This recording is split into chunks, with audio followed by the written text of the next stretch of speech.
సంగారెడ్డి జిల్లా సుల్తాన్పూర్ జేఎన్టీయూలో దారుణం జరిగింది. విద్యార్థుల కోసం తయారు చేసిన చట్నీలో చిట్టెలుక పడింది. ఈ ఉదయం హాస్టల్ మెస్ లో ఈ ఘటన చోటు చేసుకుంది. ఉదయం కాలేజీ తరగతులకు వెళ్లే ముందు బ్రేక్ఫాస్ట్ చేయడానికి విద్యార్థులు వచ్చారు. చట్నీ కోసం గిన్నెను ఓపెన్ చేయగా అందులో ఎలుక చక్కర్లు కొడుతూ కనిపించింది. ఇది చూసిన విద్యార్థులు అవాక్కయ్యారు. చట్నీ పాత్రపై ఎలాంటి మూత లేకపోవడంతో అందులో ఎలక ఈదుకుంటూ బయటకు వచ్చేందుకు విశ్వ ప్రయత్నాలు చేసింది. హాస్టల్ మెస్ నిర్వాహకులు పారిశుద్ధ్యం పాటించకపోవడంతోనే ఇలా జరిగిందని విద్యార్థులు ఆరోపిస్తున్నారు.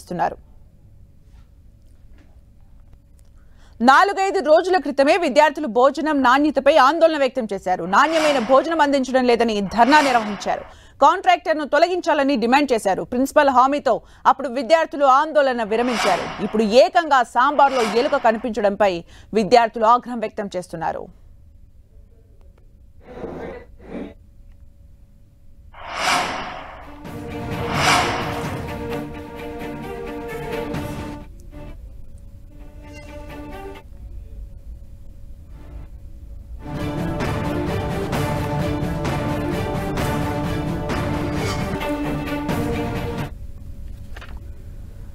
రైట్, ఇక ఈ అంశానికి సంబంధించి మరిన్ని అప్డేట్స్ మా ప్రతినిధి పివి రావు అందిస్తారు. పివి రావు. సుమిత్ర, సంగారెడ్డి జిల్లా సుల్తాన్పూర్ లోని జేఎన్టీయూలో ఈ రోజు ఏదైతే ఉందో ఉదయం పూట చట్నీలో ఎలుక రావడంతో విద్యార్థులు ఆందోళన వ్యక్తం చేశారు.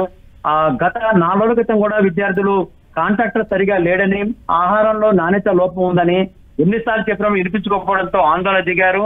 ఆందోళన దిగినప్పటికీ అధికారులు స్పందించలేదు. ఈ రోజు మనం చూస్తే చట్నీలో ఎలక ప్రత్యక్షమైంది. ఈదుకుంటూ తను బయటపడాలనేటువంటి చూసిన దృశ్యం చూస్తున్నప్పుడు మాత్రం విద్యార్థులు ఎలాంటి ఆహారం తిన్నారో మనకు అర్థమవుతుంది. కొద్దిసేపటి క్రితమే జిల్లా అదనపు కలెక్టర్ మాధురి జేఎన్టీయూ చేరుకున్నారు. ప్రిన్సిపల్ మీద ఆగ్రహం వ్యక్తం చేశారు. ఇంత దారుణంగా ఆ ఆహారం అందిస్తున్నాం, మీరేం కాంట్రాక్ట్ ఎందుకు మార్చలేదని కూడా ఆమె ఆగ్రహం వ్యక్తం చేయలేదని వెంటనే ఆ కాంట్రాక్ట్ మార్చాలని చెప్పడం జరిగింది. అదేవిధంగా ఏదైతే క్యాంటీన్ లోపల అపరిశుభ్రంగా ఉంది దాన్ని వెంటనే నీట్ గా చేయాలని కూడా ప్రిన్సిపాల్ కి చెప్పడం జరిగింది.